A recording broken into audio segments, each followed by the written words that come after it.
السلام علیکم۔ آج پیر ہے، جولائی کی 20 تاریخ۔ میں ہوں خالد حمید، خبروں کے ایک بلیٹن کے ساتھ۔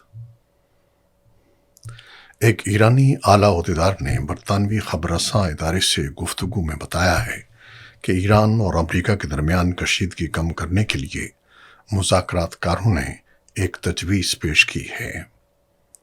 ایرانی عہدیدار کے مطابق دونوں ممالک کے درمیان عبوری معاہدے کی بحالی کے لیے 10 روزہ جنگ بندی پر غور کیا جا رہا ہے۔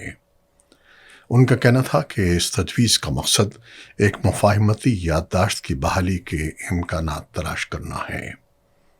رپورٹ کے مطابق مجوزہ جنگ بندی کے تحت آبنائے ہرمز کو 10 دن سے 2 ہفتوں تک کھولنے کے معاملے پر بھی غور کیا جا رہا ہے۔ امریکی فوج نے اعلان کیا ہے کہ ایران کے خلاف مسلسل 9ویں رات کیے گئے فوجی آپریشن مکمل کر لیے گئے ہیں۔ امریکی سینٹرل کمانڈ کے مطابق ان کارروائیوں میں ایرانی فوج کے کمانڈ سینٹرز، فضائی دفاعی نظام، ساحلی نگرانی کے مراکز، بحری صلاحیتوں، میزائل اور ڈرون لانچ سائٹس سمیت مواصلاتی نیٹ ورکس کو نشانہ بنایا گیا۔ سینٹکام کا کہنا ہے کہ ان حملوں کا مقصد آبنائے ہرمز سے گزرنے والے تجارتی جہازوں اور شہری ملاحوں کو لاحق خطرات میں کمی لانا اور ایران کی حملہ آور صلاحیت کو محدود کرنا ہے۔ امریکی فوج کے مطابق یہ کارروائیاں اعلیٰ عسکری قیادت کی ہدایات کے تحت کی جا رہی ہیں، جبکہ امریکی افواج خطے میں مکمل طور پر چوکس اور مزید کارروائی کے لیے تیار ہیں۔ دوسری جانب آبنائے ہرمز میں ایک بحری جہاز کسی پروجیکٹائل کی زد میں آنے کے بعد آگ کی لپیٹ میں آ گیا، جس کے باعث عملے کو جہاز چھوڑنا پڑا۔ بعد ازاں ٹگ بوٹ کے ذریعے تمام افراد کو محفوظ مقام پر منتقل کر دیا گیا۔ ادھر شمال مغربی ایران کے شہر تبریز پر ہونے والے امریکی حملے میں ایک شخص کے ہلاک اور متعدد افراد کے زخمی ہونے کی اطلاعات ملی ہیں۔ سینٹکام نے یہ بھی بتایا کہ شمالی عراق میں ایک امریکی فوجی اس وقت ہلاک ہو گیا جب ایرانی ڈرون سے وابستہ ایک نہ پھٹنے والے ہتھیار کو محفوظ طریقے سے ناکارہ بنانے کے لیے کنٹرولڈ دھماکہ کیا جا رہا تھا۔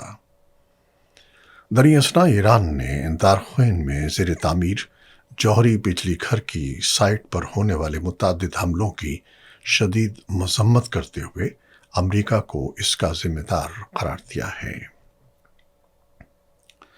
ذرائع کے مطابق ایران کے وزیر داخلہ اسکندر مومنی ایرانی صدر مسعود پزشکیان کا خصوصی پیغام لے کر پاکستان کا دورہ کریں گے۔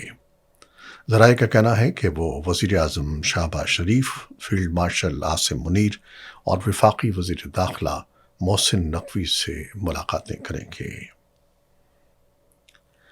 ایران کے پاسداران انقلاب نے دعویٰ کیا ہے کہ انٹیلیجنس معلومات کی بنیاد پر اردن کے عقبہ ایئرپورٹ پر موجود امریکی فضائیہ کے C-17 اسٹریٹجک ٹرانسپورٹ طیارے اور P-8 کمانڈ اینڈ کنٹرول طیارے پر بیلسٹک میزائل داغے گئے ہیں، جس کے نتیجے میں متعدد طیاروں کو نقصان پہنچا۔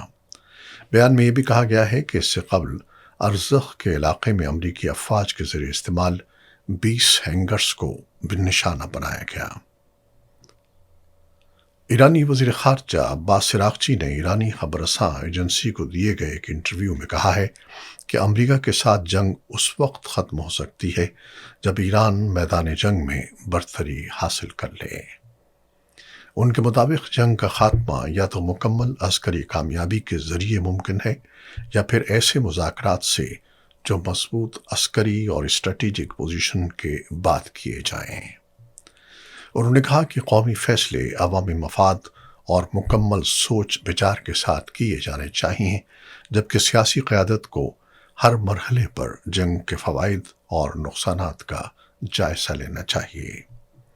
عباس عراقچی کا کہنا تھا کہ بعض نقصانات کے باوجود ایران اس تنازع کے دوران ایک مؤثر بین الاقوامی طاقت کے طور پر سامنے آیا ہے اور اس نے اپنے نظام کی مضبوطی کا مظاہرہ کیا ہے۔ غزہ کی وزارت صحت کے مطابق گزشتہ 24 گھنٹوں کے دوران اسرائیلی حملوں میں کم از کم 3 فلسطینی شہید جبکہ 22 افراد زخمی ہو گئے ہیں۔ وزارت صحت کے جاری کردہ بیان میں کہا گیا ہے کہ 7 اکتوبر سن 2023 سے جاری اسرائیلی فوجی کارروائیوں کے نتیجے میں اب تک کم از کم 73,283 فلسطینی شہید ہو چکے ہیں، جبکہ زخمیوں کی تعداد 1,73,864 تک پہنچ گئی ہے۔ بیان کے مطابق گزشتہ اکتوبر میں طے پانے والی جنگ بندی کے بعد بھی غزہ میں حملے جاری رہے، جن کے نتیجے میں اب تک کم از کم 1,158 افراد جاں بحق اور 3,756 زخمی ہو چکے ہیں۔ حماس نے مقبوضہ مغربی کنارے میں رام اللہ کے قریب اسرائیلی آبادکاروں کے ساتھ پیش آنے والے ایک واقعے میں 2 فلسطینیوں کی شہادت کی مذمت کی ہے۔ حماس کے رہنما عبدالرحمان شدید نے اپنے بیان میں کہا کہ دیر جریت میں پیش آنے والا واقعہ مغربی کنارے میں فلسطینیوں کے خلاف جاری کارروائیوں کا تسلسل ہے۔ ان کے مطابق یہ حملہ فلسطینی آبادی کو نشانہ بنانے کی پالیسی کا حصہ ہے۔ انہوں نے دیر جریت کے رہائشیوں کی مزاحمت کو سراہتے ہوئے کہا کہ مقامی آبادی نے اپنی سرزمین اور وقار کے تحفظ کے لیے ثابت قدمی کا مظاہرہ کیا ہے۔ عبدالرحمان شدید نے مزید کہا کہ فلسطینی عوام اپنے شہروں اور دیہات میں آبادکاروں کی کارروائیوں کو قبول نہیں کریں گے اور اپنے حقوق کے دفاع کے لیے کوششیں جاری رکھیں گے۔ فلسطینی تنظیم حماس نے ڈاکٹر خلیل الحیہ کو اپنے سیاسی دفتر کا نیا سربراہ منتخب کرنے کا اعلان کیا ہے۔ عرب میڈیا کے مطابق حماس کا کہنا ہے کہ ڈاکٹر خلیل الحیہ تنظیم کے سابق سیاسی رہنما یحییٰ السنوار کے جانشین کے طور پر ذمہ داریاں سنبھالیں گے۔ حماس کے بیان کے مطابق گزشتہ سال اسماعیل ہانیہ، یحییٰ السنوار اور عسکری کمانڈر محمد الزیف کی ہلاکت کے بعد خلیل الحیہ تنظیم میں ایک نمایاں رہنما کے طور پر سامنے آئے ہیں۔ ڈاکٹر خلیل الحیہ 1960 میں غزہ میں پیدا ہوئے اور 1987 میں حماس کے قیام کے وقت سے ہی تنظیم سے وابستہ ہیں۔ اینڈی برنہم پیر کو برطانیہ کے نئے وزیر اعظم کے طور پر ذمہ داریاں سنبھالیں گے۔ وہ سن 2016 کے بعد ڈاؤننگ اسٹریٹ پہنچنے والے 6 وزیر اعظم ہوں گے اور انہیں اقتدار سنبھالتے ہی متعدد سیاسی اور معاشی چیلنجز کا سامنا ہوگا۔ 56 سالہ برنہم نے 2 سال بعد وزارت عظمیٰ کا منصب سنبھالا ہے۔ ان کے پیش رو کیئر اسٹارمر نے 14 برس بعد لیبر پارٹی کو اقتدار میں واپس لاتے ہوئے بھاری اکثریت سے انتخابی کامیابی حاصل کی تھی، تاہم بعد میں ان کی مقبولیت میں کمی دیکھی گئی۔ شاہ چارلس سوم کی جانب سے نئی حکومت تشکیل دینے کی دعوت ملنے کے بعد اینڈی برنہم وزیر اعظم کا حلف اٹھائیں گے۔ توقع ہے کہ کیئر اسٹارمر کی روانگی کے فوراً بعد وہ 10 ڈاؤننگ اسٹریٹ کے باہر قوم سے پہلا خطاب کریں گے۔ اتوار کو شائع ہونے والے ایک انٹرویو میں اینڈی برنہم نے کہا کہ وہ برطانیہ میں گزشتہ 1 دہائی کے سیاسی عدم استحکام کا خاتمہ کرتے ہوئے ایک نئے دور کا آغاز کرنا چاہتے ہیں اور حکومت میں مثبت تبدیلی لانے کے لیے کام کریں گے۔ اور اب پاکستان سے کچھ خبریں۔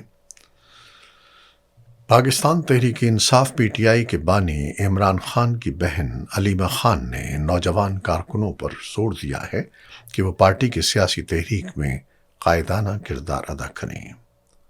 انہوں نے سوات اور بعد ازاں بونیر میں عوامی اجتماعات سے خطاب کرتے ہوئے پی ٹی آئی کارکنوں اور حامیوں سے کہا کہ وہ سیاسی سرگرمیوں میں مزید فعال ہوں۔ علیمہ خان نے ان رہنماؤں کو تنقید کا نشانہ بنایا جو گرفتاری سے بچنے کے لیے منظر عام سے دور ہیں اور کہا کہ قید و بند کی مشکلات سیاسی کارکنوں کو اپنی جدوجہد جاری رکھنے سے نہیں روک سکتی۔ انہوں نے کہا کہ پی ٹی آئی کے متعدد کارکن اور رہنما پہلے ہی جیلوں میں ہیں اور دیگر افراد سے بھی اسی عزم اور حوصلے کے ساتھ سیاسی عمل میں کردار ادا کرنے کی توقع کی جا رہی ہے۔ ویسٹ انڈیز کے لیجنڈری آل راؤنڈر سر گیری سوبرس 89 برس کی عمر میں انتقال کر گئے ہیں۔ ان کے انتقال پر دنیا بھر کے کرکٹ حلقوں میں افسوس اور تعزیت کا اظہار کیا جا رہا ہے۔ سر گیری سوبرس کو کرکٹ کی تاریخ کے عظیم ترین آل راؤنڈرز میں شمار کیا جاتا تھا۔ انہوں نے اپنے شاندار ٹیسٹ کیریئر کے دوران 93 میچز کھیلے، جن میں 8000 سے زائد رنز اسکور کرنے کے ساتھ 235 وکٹیں بھی حاصل کیں۔ فرسٹ کلاس کرکٹ میں بھی سر گیری سوبرس نے نمایاں کارکردگی کا مظاہرہ کیا اور 28,000 سے زائد رنز بنائے۔ بیٹنگ، باؤلنگ اور فیلڈنگ تینوں شعبوں میں غیر معمولی صلاحیتوں کے باعث وہ کرکٹ کی دنیا میں ایک منفرد مقام رکھتے تھے۔ FIFA world cup. FIFA world cup 2026 کے فائنل میں اسپین نے دفاعی چیمپئن ارجنٹینا کو 1-0 سے شکست دے کر دوسری بار عالمی کپ کا اعزاز حاصل کر لیا۔ سخت مقابلے میں مقررہ وقت کے دوران دونوں ٹیمیں کوئی گول نہ کر سکیں، جس کے بعد میچ اضافی وقت میں داخل ہوا۔ اضافی وقت کے پہلے ہاف میں بھی مقابلہ برابر رہا، تاہم دوسرے ہاف کے آغاز میں اسپین کے فران ٹوریس نے ملنے والے موقع کو گول میں تبدیل کرتے ہوئے اپنی ٹیم کو برتری دلا دی۔ گول کے خسارے کے بعد ارجنٹینا نے مقابلہ برابر کرنے کی بھرپور کوشش کی، لیکن اسپین کے دفاع کو توڑنے میں کامیاب نہیں ہو سکا۔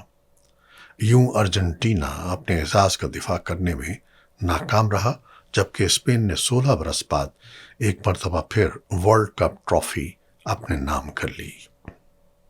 امریکی صدر ڈونلڈ ٹرمپ نے عالمی چیمپئن اسپین کو ٹرافی پیش کی اور کھلاڑیوں میں انفرادی ایوارڈز بھی تقسیم کیے۔ فرانس کے اسٹار فٹ بالر ماپے نے فیفا ورلڈ کپ سن 2026 میں سب سے زیادہ گول کرنے پر گولڈن بوٹ ایوارڈ اپنے نام کر لیا۔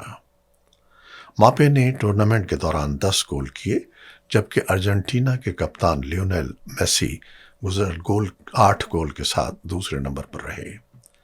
اس کامیابی کے ساتھ ماپے فٹ بال ورلڈ کپ کی تاریخ میں 2 مرتبہ گولڈن بوٹ ایوارڈ جیتنے والے پہلے کھلاڑی بن گئے ہیں۔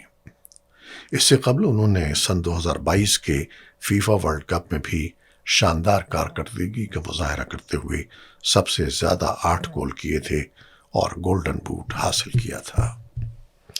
یہ تھیں وہ خبریں جو یوٹیوب چینل پر ہم نے آپ کے لیے پیش کی ہیں۔ آپ ہمارے چینل کو دیکھتے ہیں، شیئر کرتے ہیں، پسند کرتے ہیں اور اپنے کمنٹس میں اپنی محبتوں کا اظہار کرتے ہیں، جس کے لیے ہم آپ کے بے حد ممنون ہیں۔ اپنی ان کاوشوں، ان محبتوں کو جاری رکھیے گا۔ خالد حمید کو آپ اجازت دیجیے گا۔ اللہ حافظ۔